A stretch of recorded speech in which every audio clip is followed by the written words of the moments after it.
Begitu kau mati datang malaikat, sudah lama ku tunggu kau. Ini paling bajingan sudah kau. Di belender kau mau lari, ditarik kau lagi, kain kurang ngajar ini. Ya ketawa serius orang ini bos. Pikiranku tak dapat ku mengerti, kaki di kepala, kepala di kaki. Pantas kau dongok. Kepalamu simpan di kakimu. Iya toh, lagu kita dulu. Mengapa mengapa minuman itu haram? Karena merusak kepikiran. Mengapa mengapa berzina juga haram? Karena itu cara binatang. Mengapa semua yang enak-enak itu diharamkan? Mengapa semua yang asik-asik juga diharamkan? Jawabannya itulah perangkap setan, umpannya ialah bermacam-macam kenikmatan. Itu lagu kita waktu kecil. Assalamualaikum warahmatullahi wabarakatuh.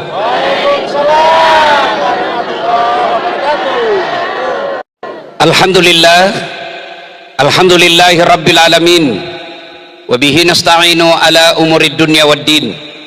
Ashhadu an la ilaha illallah wa ashhadu anna muhammadan abduhu wa rasuluh. Allahumma salli ala sayyidina Muhammad wa ala alihi wa sahbihi ajma'in. Amma ba'd. Faqad qala Allah subhanahu wa ta'ala fi kitabil karim. Bismillahirrahmanirrahim. Ya ayyuhalladzina amanu dakhulu fis silmi kaffatan wa la tattabi'u khutuwatis syaitan innahu lakum aduwwum mubin. Wahai orang-orang yang beriman, masuklah engkau ke dalam Islam secara sempurna, Islam secara benar, bukan Islam pencitraan, bukan Islam gimik-gimik, bukan Islam pilkada. Ini politisi kalau mau pilkada langsung alim, pakai songkok, pakai gamis, bagi-bagi kartu nama, sama-sama kita Islam. Kalau ada masalahmu telepon saya 24 jam. Begitu dipilih dia ganti nomor HP-nya. Ada begitu di sini? Ada. Caleg juga begitu. Andai saja mau pilih caleg ini, caleg biar tidak diundang datang juga. Mana itu caleg semua sekarang? Berapa anggota DPR yang hadir di tempat ini? Padahal ini penting. Mana anggota DPR kita? Mana? Ada? Ada? Nah, cuman satu. Berapa anggota DPR kita Pak Bupati? 30. Mana itu 29? Kau salah, kenapa kau pilih? Ya kan? Coba, padahal ini penting, ini acara penting Pak. Maka Allah katakan jangan Islam politik, jangan Islam pilkada, jangan Islam gimik-gimik, jangan Islam tipu-tipu. Islamlah secara benar. Dan janganlah engkau ikuti langkah-langkah setan. Jangan ikuti langkah-langkah setan. Ketika Bapak Ibu mendapati undangan ini, setan berusaha menggagalkan kita. Dia gagalkan dengan cara turun hujan dulu.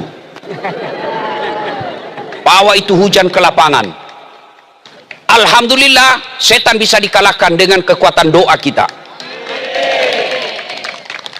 Setelah berhenti hujan, dia goda lagi kamu. Nggak usah kau datang, nggak usah kau datang. Lebih nonton drama Korea.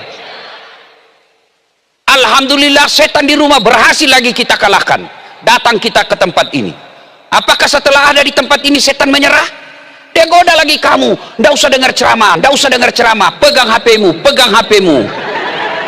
Jadi orang yang pegang HP ketika saya ceramah kena godaan setan. Bagaimana kau dengar ceramah kalau sibuk kau begini? Sudah dikasih tahu masih juga dipegang HP-nya. Bukan kau kena godaan setan, kau jadi setan. Kau ganggu konsentrasiku. Simpan dulu HP-mu ibu. Oi, simpan dulu. Ibu-ibu yang pegang HP ketika ceramah, saya doakan suamimu kawin lagi. Baru dia simpan.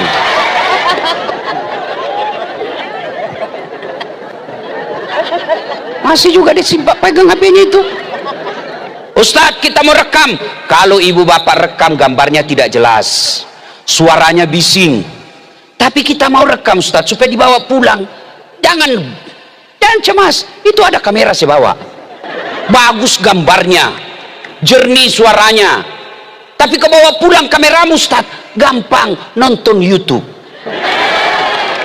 Pesan perdamaian dari Seram bagian barat.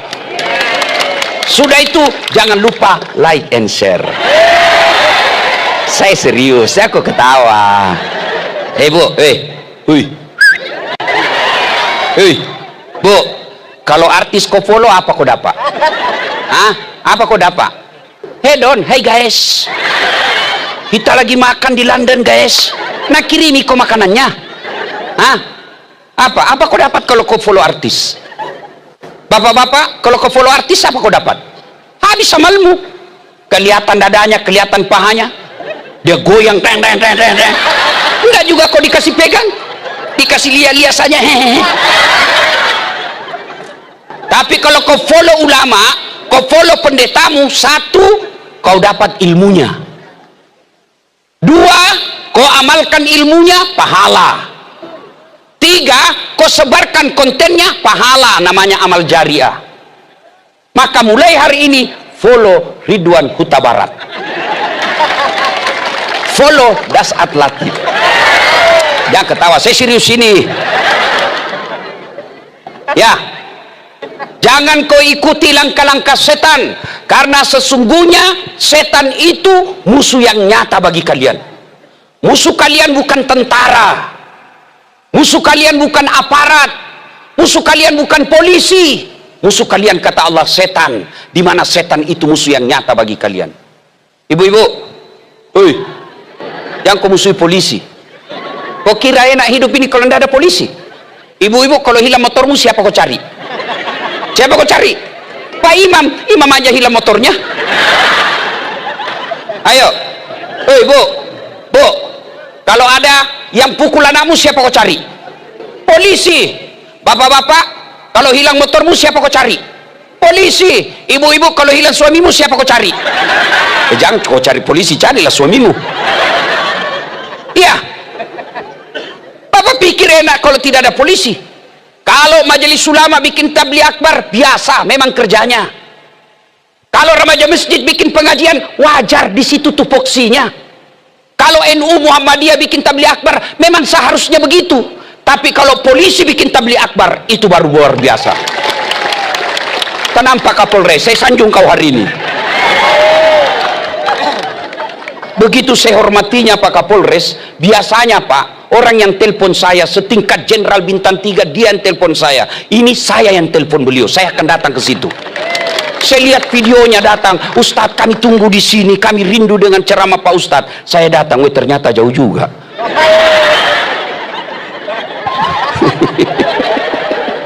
Masya Allah. Jangan musuhi polisi. Pun kalau ada yang kau melanggar, kau tidak lihat ini. Saya lihat Pak. Kenapa kau langgar? Bapak tidak lihat. Saya tidak lihat Bapak. Kenapa kau tidak lihat saya? Bapak sembunyi di tikungan. Nakalin. Mana surat-suratmu? Mana STNK?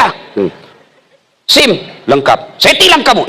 Kenapa Bapak tilang? Saya sudah lengkap surat. Kau pembohong. Maksudnya apa? Itu jaketmu Honda, motormu Yamaha. Mana yang benar? Ini polisi film India, bukan polisi Indonesia. Polisi Indonesia mengayomi, melindungi, melayani masyarakat. Dan bapak-bapak polisi juga jangan musuhi ulama. Kenapa? Karena kalau kau mati, siapa yang bungkus kamu? Maka yang baik, polisi jaga ulama, ulama doakan polisi. Sama-sama kita jaga Republik Indonesia. Waqala idzan, bismillahirrahmanirrahim. Ya ayyuhalladzina amanu taqullaha haqqa tuqatih wa la tamutunna illa wa antum muslimun. Wahai orang-orang yang beriman, bertakwalah kalian kepada Allah dengan sebenar-benarnya takwa, dan janganlah kalian mati kecuali dalam keadaan beragama Islam. Pak Pendeta yang saya muliakan, ayat ini sudah 1400 tahun dibaca setiap hari Jumat. Kalau di kantor Polres ini ada pengumuman yang harus diulang-ulang tiap Jumat, tiap pekan, pasti pengumuman itu penting. Zaman COVID selalu tiap hari diumumkan, jaga jarak, pakai masker, cuci tangan. Kenapa? Waktu itu sangat penting, tapi ada batasnya. Orang tidak pakai masker sekarang. Ini ayat, sejak ada Rasulullah sampai detik ini, Jumat dibacakan ini ayat. Berarti ayat ini penting. Dan rasa-rasanya sudah terima akal. Jangan kamu mati, berarti mati kau yang ngatur. Wih, jangan mati ya, berarti mati mau-maumu. Padahal mati, mau atau tidak, tiba saatnya, pasti kamu mati. Orang kaya, orang miskin, raja-raja, rakyat biasa, pendeta, bukan saya bilang Pak ya, terintimidasi pendeta malam ini. Saya sama-sama tadi saya bilang, kami dan pendeta Ridwan, Pak Ridwan ini salah satu nama malaikat Pak dalam Islam, penjaga surga. Saya bilang kami ini berdua sama-sama penyebar agama, sama-sama penyiar perdamaian. Bedanya kami orang Islam, Ustadz namanya, beliau Nasrani, pendeta namanya. Apa kelebihan kami? Pak pendeta cuma satu istri, Ustadz dapat jatah 4 kali. Iya Pak, 4 Pak, cuma saya pakai 1 kuota. Kenapa? Takut tidak. Bedanya orang Batak dengan orang Bugis sama-sama besar suaranya. Dengar tadi khutbahnya, keras besar suaranya. Orang Bugis juga demikian. Cuma bedanya orang Batak takut sama istrinya. Orang Bugis tidak ada takut sama istri, cuma istrinya lebih berani. Termasuk Pak Kapolres pasti takut sama istrinya. Mana ada polisi tidak takut sama istrinya? Bohong itu. Dia bilang, temanku yang polisi, bukan kami takut sama istri Ustaz, cuma istri ini sedikit-sedikit melapor sama istrinya komandan. Dan komandan juga takut sama istrinya. Ya kan? Ayat ini cuma dibaca seolah-olah, saudaraku kaum muslim, seolah-olah Allah ingin berkata, Saat, Pak Bupati, Pak Haji, ibu-ibu pakai jilbab, kamu ngaku Islam tapi belum tentu kau mati dalam keadaan Islam. Itu makna ayat ini. Adakah orang Islam yang mati kafir? Banyak. Insya Allah Bapak Ibu tidak akan mati dalam keadaan ngerampok, dikejar sama polisi, jangan lari, masih lari juga, jangan lari, masih lagi, terpaksa polisi tembak peringatan, tuh, masih lari, tembak kedua, tuh, masih lari, tembak ketiga, tuh, masih lari, terpaksa dilumpuhkan, tembak kakinya, tuh, kakinya ditembak, kepalanya kena. Saya tanya temanku ya polisi, bagaimana caranya kakinya kau tembak, kepalanya kena? Dia bilang, soalnya waktu ditembak dia jongkok.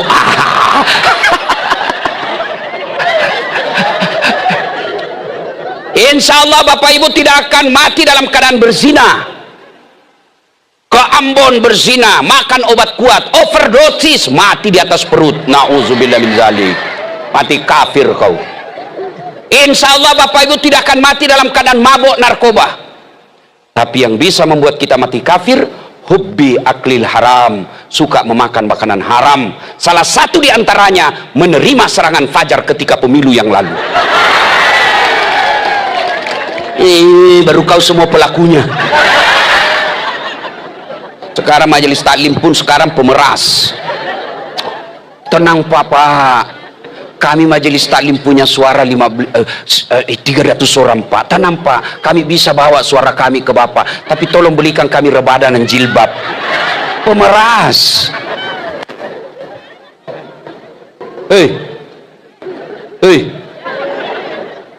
Jangan terima wansogo. Bagi kalian yang sudah terlanjur menerima serangan fajar kemarin, dengar ini kata Nabi, 2 saja jalan keluarmu kalau kamu bertobat. 1, mutlak kata Nabi, kasih kembali uangnya orang. Yang kau ketawa, saya serius ini. Terutama caleg yang kalah, kasih kembali uangnya. Sampai jam berapa nih? Bisa jam 2? Serius Mas? Saya ndak bisa. Ayo. Betul kok. Siap kok polisi ku gaspol. Bapak Ibu yang sudah terlanjur uang, kasih kembali. Kasih kembali kalau Bapak bertobat. Sudah habis Ustaz. Maka kata Nabi, hanya api neraka yang bisa mencuci perutmu. Ibu-ibu dengar bu, kalau orang korupsi 70 miliar masuk neraka, sepertinya masih masuk di akal. Kenapa? 70 miliar dia nikmati di dunia. Dia ke Eropa keliling-keliling, dia bisa beli yang dia mau. 70 miliar masuk neraka, rasa-rasanya di dunia masih bahagia. Tapi kalau 300.000 kau masuk neraka, itulah aslinya beleng-beleng. Kau ketawa sama baru kau pelakunya. Saya tanya ibu-ibu, tolong jawab dengan jujur. Kalau ibu terima 300.000, kaya tidak? Kaya tidak? Bapak-bapak kalau tolak 300.000 miskin tidak? Miskin tidak? Namun yang pasti, ketika kau terima 300.000 itu artinya kau tutup masa depanmu yang miskin, kau tutup masa depannya anakmu yang cerdas, kau tutup masa depan anakmu jadi anggota DPR, jadi bupati, karena dia miskin, karena hanya orang kaya yang mampu sogok jadi pejabat. Kalau kau cinta Seram bagian barat ini, wujud konkretnya jangan terima uang sogok. Boleh saja kita miskin, tapi kau jangan jual harga dirimu. Tidak ada orang suka miskin, tapi Allah kasih kau miskin. Paling tidak orang tidak bisa beli harga dirimu. Saudaraku, pemilu pilkada akan datang ini, jangan kau pilih orang karena uangnya. Kalau kau pilih karena uangnya, maka cara pertama kasih kembali uangnya ketika dia terpilih. Kenapa anggota DPR tidak ada yang lagi yang datang? Karena mereka pikir saya sudah bayar kok. Kenapa mereka tidak ngurus kalian? Karena dia pikir untuk apa? Gampang, tidak usah banyak program. Mau pilkada, bayar lagi mereka. Bolehlah kita miskin, tidak ada orang mau miskin. Tapi tolong, cintai ini kabupatenmu, jangan kau terima uang sogok. Siapa yang menikmati perjuangan kemerdekaan kita? Mereka yang berkorban, korban jiwa raganya, bertempur tidak peduli agamanya, bertempur tidak peduli sukunya, yang penting penjajah tinggalkan Indonesia. Apa mereka nikmati negara kita? Apa mereka menikmati Facebook? Apa mereka menikmati internet? Tidak. Siapa yang nikmati? Cucu-cucu-cucunya. Kalau bapak ibu tidak terima uang serangan fajar, kalau bukan kamu yang nikmati Seram bagian barat ini nikmat, cucu-cucumu nanti yang nikmati. Maka jangan kau rendahkan hati dirimu. Allah telah memuliakan kalian, Allah telah mengangkat derajatmu. Apapun agamamu, jangan kau terima uang sogok. Tidak ada agama mengajarkan terima uang sogok. Kalian juga polisi, jangan kau ambil uangnya anggotamu. Pengamanan kau potong uang pengamanannya. Kasihan itu Brimob. Mereka berdarah-darah berhadapan dengan pengamanan. 100.000 laporan, 25.000 di lapangan. Bukan di Seram bagian barat, bukan. Pak Kapolres ini orang baik. Saya mohon maaf bapak-bapak polisi. Coba lihat itu ceramah-ceramahnya para penceramah di YouTube. Tidak ada yang berani gaspol sama polisi, kecuali Dasaat Latif. Habis memang polisi kalau di depan saya. Orang bilang, kenapa? Pak polisi, saya benci. Tidak, karena saya cinta kamu. Saya mau ajak kau masuk surga sama-sama. Masa kau polisi tidak bisa masuk surga? Orang pengangguran aja boleh masuk surga. Masa polisi tidak bisa masuk surga? Luar biasa itu namanya polisi. Pak Kapolres bisa tidak pakai gamis seperti ini? Bisa. Anggota Brimob bisa tidak pakai peci seperti ini? Bisa. Tapi boleh tidak ada saat latih pakai bajunya Kapolres? Tidak bisa, ditangkap saya Pak. Itulah nikmatnya jadi polisi. Maka jangan kau rendahkan dirimu dengan menjilat dan cari-cari muka. Jangan marah ya. Kau suruh kondang kak. Wa qala idzan bismillahirrahmanirrahim. Innallaha wa malaikatahu yusalluna 'alan nabi. Ya ayyuhalladzina amanu sallu 'alaihi wa sallimu taslima. Sesungguhnya Allah dan para malaikatnya bersalawat kepada Rasulullah Muhammad sallallahu alaihi wasallam, maka wahai orang-orang yang beriman, bersalawatlah kalian kepada Rasulullah dengan sebaik-baik salawat. Sadaqallahul azim, maha benar Allah dengan segala firman-Nya. Ibu bapak, saudara-saudara sekalian, teristimewa yang kita hormati, Bapak Kapolres beserta Nyonya, Bapak Dandim beserta Nyonya, Bapak Bupati beserta istri, Bapak Pendeta yang saya muliakan, hadirin hadirat, mohon maaf saya tidak bisa sebut nama satu demi satu, di samping karena keterbatasan waktu, juga sejujurnya saya tidak hafal namanya Bapak Ibu. Pak Kapolres, Nabi pernah tanya sama sahabat, kumpul. Nabi tanya, atadruna manil muflis? Saudara-saudara sekalian, kamu tahu nggak siapa yang bangkrut di akhirat kelak? Ibu-ibu tahu namanya bangkrut? Tahu bangkrut ibu? Habis modal. Ya toh? Kalau bicara uang, ibu-ibu paling satu. Nah, macam-macam jawaban sahabat. Tahu nggak siapa yang bangkrut? Ada yang bilang yang tidak sholat ya Rasul. Oh, bagus sholatnya. Mungkin yang tidak bayar puasa ya Rasul. Dia puasa, bahkan Senin Kamisnya bagus. Bukan cuma Ramadan, sunnah-sunnah dia lakukan. Yang tidak bayar zakat ya Rasul, wah dia bayar zakat harta dan zakat fitrah. Mungkin yang tidak haji padahal mampu ya Rasul, dia haji, bahkan dia bolak-balik umroh. Seluruh sahabat heran, kalau begitu siapa yang bangkrut ya Rasul? Nabi menjawab, jarusu wa khati'ur rahim, tetangga yang jahat sama tetangganya dan dia memutuskan tali persaudaraan. Sahabat heran tentu, kok bisa bangkrut sih? Dia kan sholat, dia puasa, dia haji, dia bayar zakat, kok bisa bangkrut? Bagus ibadahnya ini orang. Kata Nabi, betul, hablum minallahnya baik, yang kita kenal dalam Islam ibadah mahdah, hubungan kepada Allah baik, tapi sayang muamalahnya, hubungannya kepada manusia, hablum minannasnya jelek. Dia setorlah sholatnya, ya Allah ini sholatku. Datang tetangganya, tunggu dulu, saya pernah sama-sama caleg itu di Seram bagian barat. Dia fitnah saya, kata anakku yang lurus rambutnya bukan anaknya suamiku, karena suamiku keriting rambutnya. Gara-gara fitnahnya orang nggak pilih saya, padahal saya sudah jual rumah dan sawah. Saya bangkrut gara-gara dia itu. Kata Allah, ya sudah kalau begitu ambil sholatnya semua. Bu, sudah habis apanya bu? Habis apanya? Habis sholatnya. Habis sholatnya tuh, sholatnya. Dia setor lagi puasanya. Ya Allah ini puasaku. Datang lagi tetangganya, tunggu dulu. Saya pernah itu sama-sama pilkada. Dia sebarkan berita hoax. Dia fitnah saya. Gara-gara fitnahnya, saya tidak ada apa-apa. Saya minta keadilan. Allah katakan, ya sudah, ambil puasanya. Sudah berapa habis bu? Apanya habis tadi? Sholat. Apanya lagi? Puasa. Dia setor lagi hajinya. Ya Allah ini hajiku. Datang lagi, tunggu dulu. Saya pernah sama-sama itu pegawai di kantor bupati. Dia fitnah saya. Katanya mobilku hasil korupsi. Gara-gara fitnahnya, tadinya saya kepala dinas, digeser menjadi staf ahli. Ahli yang tidak ada stafnya. Gara-gara fitnahnya itu. Dia bilang, Allah, ya sudah, ambil dia punya haji. Habis apanya bu? Habis sholat, habis haji, habis puasa, habis semua. Masih ada yang datang, tunggu dulu, saya juga pernah tetangga itu diseram. Dia serobot pagarku. Saya mau tuntut, dia polisi. Saya mau lapor, temannya polisi. Tidak mungkin, gara-gara dia serobot saya punya pagar, saya tidak punya got. Setiap hujan banjir rumahku, kelakuannya itu. Dia bilang, Tuhan, bagaimana lagi nih?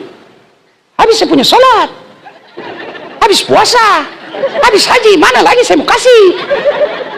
Dia tepu apa? Kata Allah, karena sudah tidak ada saldomu, sudah tidak ada kebaikanmu, dosanya itu orang kuambil. Inilah orang bangkrut. Hitam jidatnya gara-gara sholat, Senin Kamis dia puasa, bagus dia punya ngaji, tapi tidak ada orang yang suka di kampung itu. Itulah orang bangkrut. Maka Nabi katakan, orang baik bukan yang baik sholatnya saja, bukan yang puasanya saja, tapi kata Nabi, hairun nas anfa'hum linnas, sebaik-baik manusia di antara kalian yang paling banyak manfaatnya buat orang lain. Bagaimana kau bermanfaat kalau semua orang tidak suka kamu? Maka ini gunanya tablik akbar. Jaga persaudaraan, jaga ukhuwah. Itulah ayat yang dibaca Pak Polisi tadi. Wa'tasimu bihablillahi jami'an wa la tafarraqu. Berpegang teguhlah engkau kepada tali persaudaraan agama Allah dan janganlah engkau bercerai-berai. Berbeda sunnatullah, berbeda itu pasti, tidak bisa kau tidak berbeda. Gigimu saja sudah berbeda. Ibu tahu nggak gigi? Ibu tahu gigi? Tahu gigi? Gigi tahu? Tahu gigi? Gigi tahu? Coba lihat itu gigi. Bayangkan Pak, pertama ibu di depan sudah beda, namanya gigi seri. Gigi apa? Gigi apa? Gigi seri. Apa tugasnya? Memotong-motong. Masuk ke belakang beda lagi, namanya apa? Gigi taring. Ini yang runcing. Tugasnya apa? Merobek. Maka kalau makan ayam kasih gini, bukan kasih gini. Kalau kau kasih gini, keluar semua gigimu. Masuk lagi ke dalam, namanya gigi geraham. Apa fungsinya? Menghancurkan. Coba bayangkan kalau semuamu gigi geraham. Bagaimana caramu makan sayur? Kangkung susahnya dipotong. Wajar orang berbeda. Jenis kelaminmu aja beda. Coba, ini sunnatullah. Itu fisik sudah beda. Ibadah satu, beda, kamu tetap satu. Itu yang dipegang oleh Bhinneka Tunggal Ika. Burung Garuda, pita dia pegang. Apa tulisannya? Bhinneka Tunggal Ika. Maka kemarin itu ada ketua yang pembinaan ideologi negara apa Pancasila. Dia bilang harus seragam. Jangan hidup di Indonesia kalau kau tidak bisa berbeda. Indonesia ini memang berbeda, maka ditulis Bhinneka Tunggal Ika. Apalagi ibadah, berbeda-beda tapi tetap kau satu. Contoh sholat jamaah, mana bisa kalau kita pakai perbedaan masing-masing. Baru takbir sudah ribut. Coba yang jadi imam keturunan Arab, dia takbir pakai bahasa Arab, Allahu Akbar. Datang makmum orang Bugis, dia takbir pakai bahasa Bugis, Ungelau ta'ala malupuh. Baru dua itu. Datang orang Makassar, Kareng Allah Ta'ala lompuah. Datang orang Toraja masuk Islam, Pung Allah Ta'ala tunggu gajah. Datang orang Banjar, dia takbir pakai bahasa Banjar, Allah ganal bujur. Datang penjual nasi Padang, dia takbir pakai bahasa Padang, Allah nan gadang. Datang orang Betawi dari Jakarta, anak gaul, dia takbir pakai bahasa gaul, Allah gede banget gitu loh. Ya coba Pak, itu baru sholat aja mengajarkan kamu bersatu. Masuk ke dalam masjid, bersatu hadapan kita. Nggak boleh kau menghadap dari mana kau datang.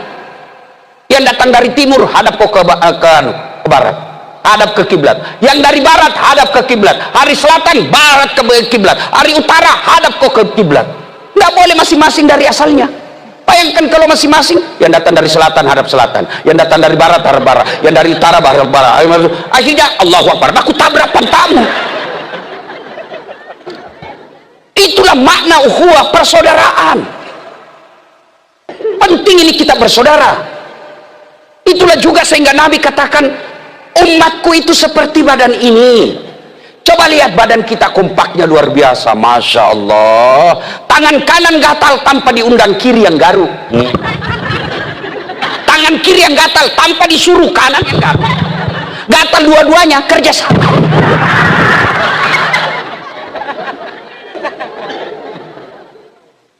Anak muda malam minggu pergi mengodok, pergi cari cewek, jalan kaki,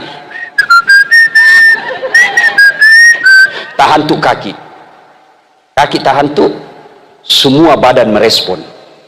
Yang pertama merespon mulut,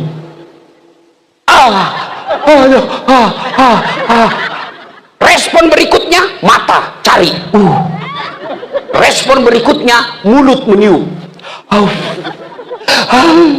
respon berikutnya tangan mengusap. Padahal kaki yang bermasalah itu. Iya toh? Tidak ada orang tahan tuh kakinya. Rasa kok jalan kok, piko jalan kok terus. Tidak ada. Begitu mestinya kita diserang bagian barat.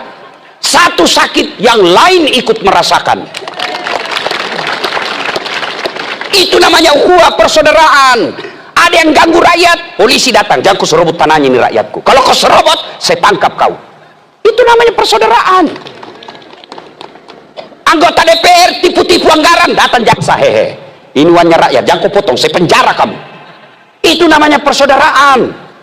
Ada yang ganggu Kapolres, ada yang ganggu kejaksaan, ada yang ganggu tentara, rakyat seluruhnya, Seram bagian barat datang, jangan, itu pejabat. Kau ganggu mereka, kami rakyat Seram kau hadapi. Itu namanya bersaudara. Tahu tidak asal kata saudara?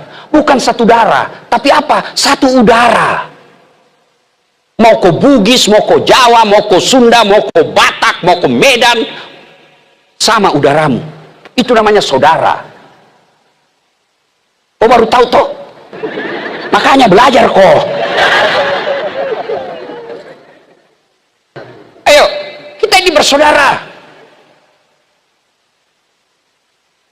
Saudaraku, Timur Tengah yang boleh dikata mayoritas Muslim, ada sedikit yaitu Yahudi. Di Timur Tengah lebih 30 negara, satu aja bahasanya, bahasa Arab. Kita Indonesia satu bangsa, satu negara, berapa bahasa kita? Orang Bugis saja beda-beda. Kurang duit kerak-kerak apa? Lo bahasa sih sekoe. Ini orang Jawa yang tinggal di tanah Bugis. Bedu. Engkau siapa kau nak? Itu orang Jawa. Tapi bahasa Bugis. Maka di sini, mari jalin persaudaraan. Kalau di sini ribut, bukan orang di Sulawesi yang akan rugi. Kalian sendiri. Apa yang menyebabkan orang berpecah belah? Satu, pilkada yang akan datang. Jangan mau dibodoh-bodoh itu janji-janji kampanye. Kami akan ini. Jangan kau bertengkar gara-gara pilkada. Ibu-ibu, masih ingat pemilu 2019? Masih ingat bapak-bapak pemilu 2019? Siapa ikut pilpres? Siapa calonnya? Siapa yang bertanding, Bu? Bapak Joko Widodo. Lawan? Bapak Prabowo. Siapa menangnya? Bapak Joko Widodo. Siapa menterinya? Bapak Prabowo. Satu paket kembali. Kamu sampai sekarang masih baku musuh. Beleng-beleng gitu namanya. Apa kau dapat? Kalau tim sukses hantam-hantam, wajar dia mau jadi kontraktor. Wajar dia mau jadi menteri. Wajar dia mau jadi dapat jabatan. Kalian apa kau dapat? Kau bertahun-tahun bertetangga, gara-gara pilkada yang beda calon, kau bermusuhan. Kasihan kalian. Ribut, saling menyerang di grup, saling tidak menjaga perasaan, bertengkar. Siapa kau dapat? Cocok itu. Syukurlah berhasil kita ceramah malam ini.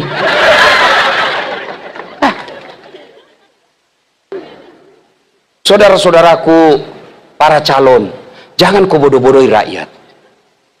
Jangan tipu rakyat. Bapak yang diberi amanah dan SK digaji oleh negara, Gakumdu, kerjakan itu tugasmu. Kalau kau dapat ada orang mau sogok, tangkap. Itu kamu digaji oleh negara. Karena kalau tidak, dicari kau nanti sama malaikat.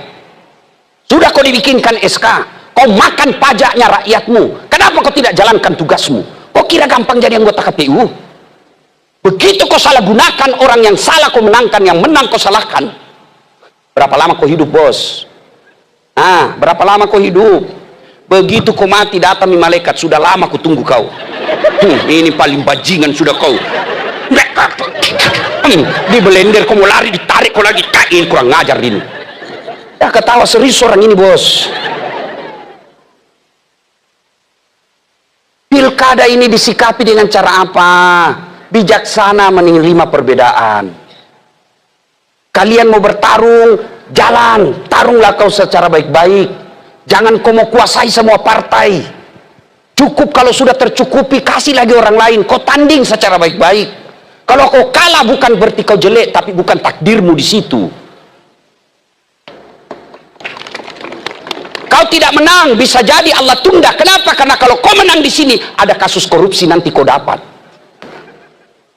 Saya tunggu kamu, nanti 5 tahun akan datang, saya kasih kau aman jalanmu. Itu Pak Prabowo, 3 kali ikut baru menang. Kalah bukan berarti kau jelek, tapi takdirmu bukan di situ yang terbaik. 2019, 2014 yang lalu, saya ikut Pilwali Makassar. 10 pasang calon, kalah tidak. Cuma yang menang lebih banyak suaranya. Tapi andai saja saya menang waktu itu, saya tidak sampai di Seram bagian barat. Andai saja saya menang waktu itu, saya setengah mati hormat. Datang Kapolres Tabes, siapa komandan? Datang Pak Dandim, siapa komandan? Datang Pak Gubernur, siapa gubernur? Datang Pak Presiden, siapa presiden? Saya jadi ustadz, mereka semua yang siap ustadz, siap ustadz, siap ustadz.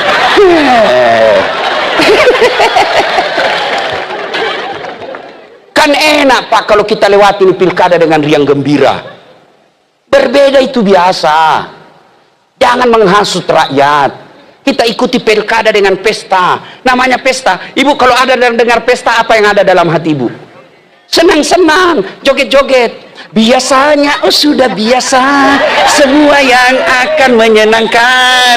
Nyanyi-nyanyi saja, jangan menakutkan.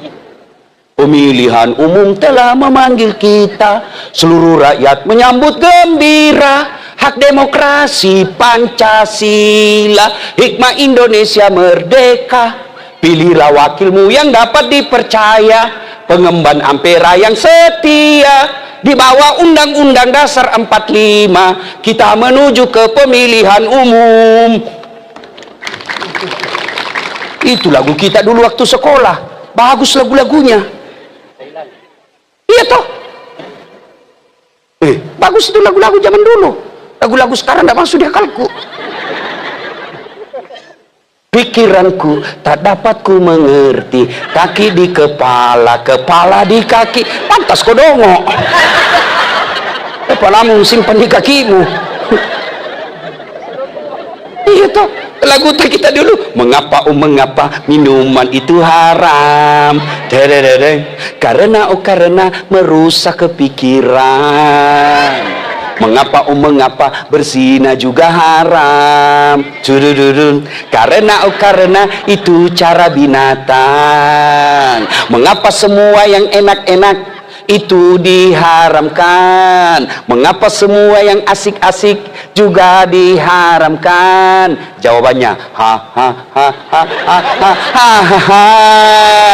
Itulah perangkap setan, umpannya ialah bermacam-macam kenikmatan. Itu lagu kita waktu kecil, enak toh garu. Kita lagu kita biasa. Ibu-ibu juga zaman dulu bagus-bagus lagunya. Ibu-ibu lah sekarang lagunya Cikampek, Tasikmalaya. Beleng-beleng. Katanya majelis taklim, pengajian tiap pekan, tapi senamnya campur-campur bapak-bapak laki-lakinya. Ibu-ibu di depan bajunya sempit-sempit, bapak-bapaknya di belakang. Ibu-ibu bilang 1, 2, bapak-bapak di belakang 3. Apa ndak hancur? Kau ketawa karena kau bayangkan dirimu semua.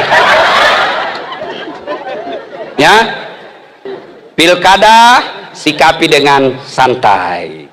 Silakan pilih jagoanmu, hormati lawanmu. Selesai. Kau tidak suka, gampang, jangan kau pilih. Selesai.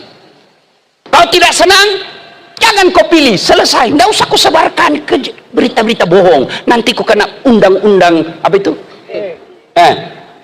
Itu. Kau sudah mengerti ini semua toh? Apa pi? Jadi pilkada jangan ribut, santai, hadapi, dan tidak ada gunanya kau kampanye kalau sudah ada minuman tusuk, tidak ada gunanya kau kasih tahu. Kita santai saja, sikapi dengan santai. Siapa calonmu? A, kamu B, kamu C, siapapun calon, kita warga Seram bagian barat.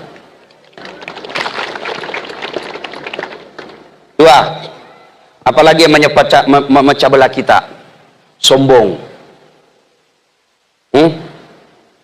Sombong itu kata Nabi pintu masuknya 1, ilmu. Ada ilmuwan sombong? Ada. Ustadz sombong? Ada. Tapi bukan saya. Mana ciri-ciri ustadz yang sombong? Mau masuk surga sendiri. Ceramah neraka aja terus nabahas. Kamu akan dilipat, dibanting, ditusuk pantatmu, digunting lehermu. Kalau berbeda pendapat dia tidak mau terima. Itu kafir, bid'ah, sesat, masuk neraka. Kayak dia panitia hari kiamat. Ada ustadz begitu? Ada. Saya kan dibilangi ustadz komedian. Saya dibilang ustadz stand up komedi. Tidak apa-apa. Yang penting orang senang dan mengerti. Di medsos ribut, saya dianggap ustadz tidak sunnah.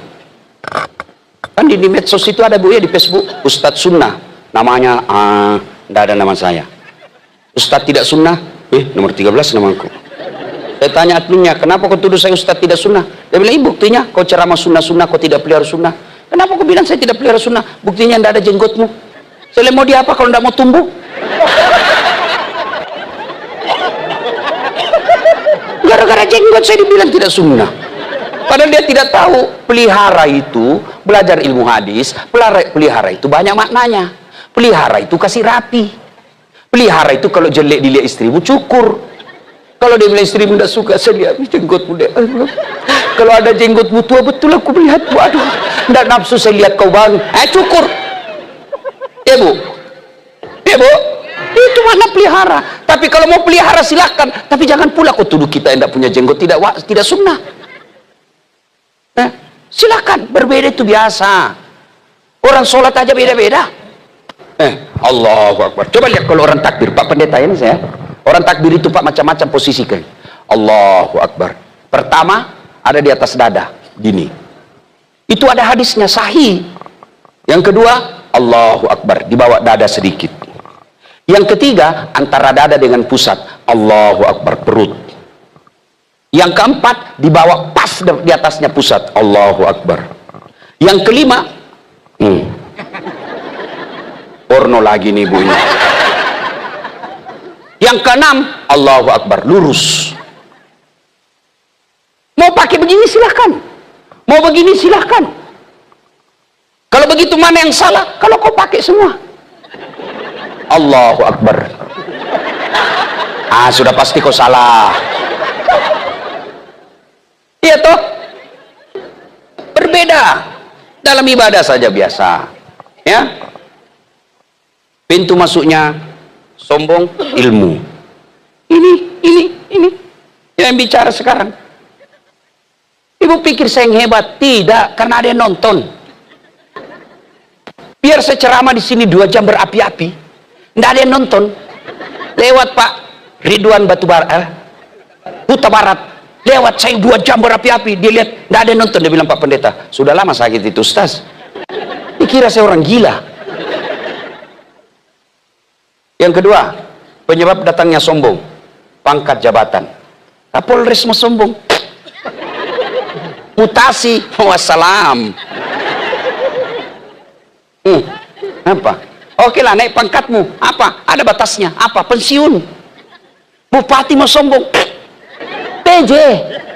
Pemain antar waktu. Apa mau sombong? Apa? Kaya. Kau mau sombong? Allah marah. Dia cabut nikmatnya. Dilarang kau makan nasi.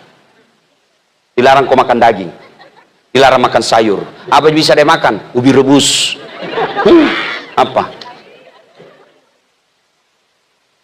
Tapi kira-kira kalau orang kaya, pejabat, pintar, selebriti, sombong, orang masih maklum. Ya tahu, Kapolres, ya wajarlah bupati, kaya, wajar. Tapi kalau sudah miskin, tapi kalau kau kaya, sombong, temannya setan, kata Nabi. Tapi kalau sudah miskin, jelek mukanya, busuk mulutnya, pengangguran, tidak jelas kerjanya, mau sombong lagi. Bukan kau temannya setan, kau sudah jadi setan.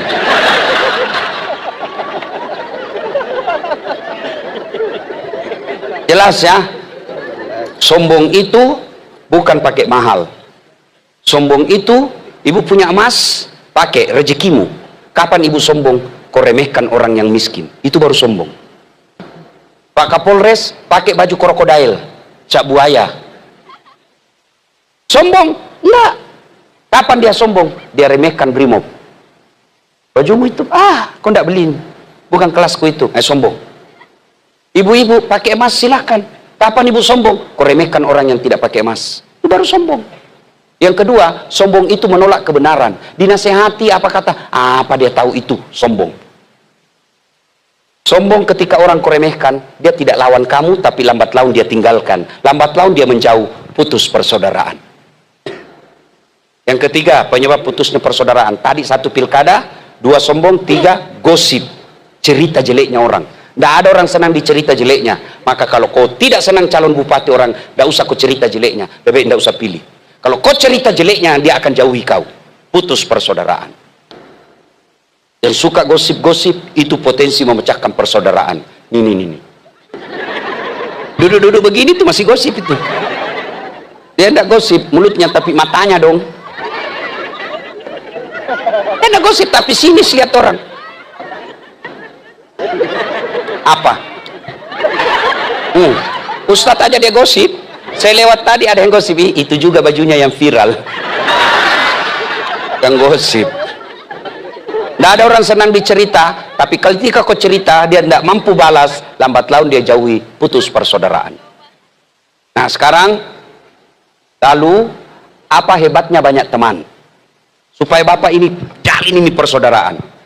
Banyak teman, banyak rezeki. Saya selalu bilang, saya tidak banyak uang, tapi banyak temanku. Temanku banyak uangnya. Sudah Pak, saya tidak perlu banyak uang, tapi banyak teman. Temanku banyak uangnya. Saya pergi pasar, itu hampir tidak pernah laku duit saya. Baru turun dari mobil, sudah yang teriak, Assalamualaikum Ustaz. Dalam hatiku aman dan terkendali. Ada isi ikan, ada isi telur. Haji berapa? Anda usah bayar Ustaz. Anda enak masih pagi-pagi Pak Haji. Tidak usah Ustaz. Dalam hatiku memang itu kutunggu. Iya toh, banyak teman, banyak rezeki. Yang kedua, banyak temanmu, gampang selesai masalahmu. Banyak teman, banyak kan bantu kita. Maka keliru kalau kita cari musuh. Banyak teman, banyak bisa bantu saya. Kenapa bisa Pak saya bisa hadir di sini? Saya berteman dengan Bapak mantan Kapolda. Nah, beliau yang telepon saya. Datang ke sana, Kapolresnya bagus Ustaz.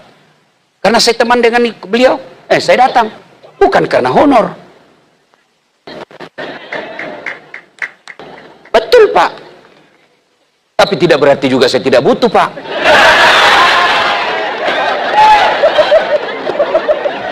Yang ketawa saya serius ini. Pak Pendeta, saya pernah salah menerima honor Pak. Tertukar. Biasanya di Makassar itu kan biasa 1 malam saya 2 acara. Selesai acara pertama, saya lari ke acara kedua. Diburu-buru saya, dikejar sama panitia. Panitianya MC. Ustaz, tunggu dulu Ustaz. Kenapa? Dia tunggu dulu Ustaz. Dia tarik amplop. Begitu dia kasih keluar, langsung kusambar. Malu lama-lama dilihat Pak. Saya naik mobil. Alhamdulillah dapat rezeki. Begitu saya buka, astagfirullah. Salah kasih Ibu. Apa dia kasih saya? Susunan acara. Pak Kapolres, jangan dicontoh ini Pak ya. Ini contoh yang tidak bagus.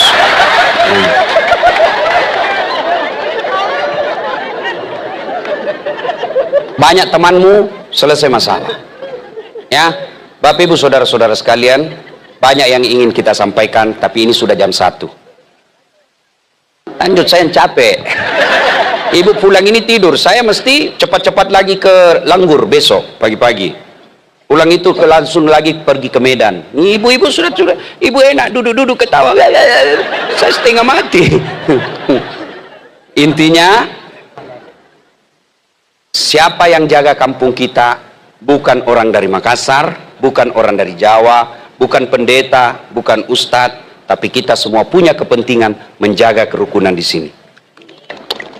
Ya, tidak usah panjang kita punya ceramah. Intinya, wa'tasimu bihablillahi jami'a wa la tafarraku.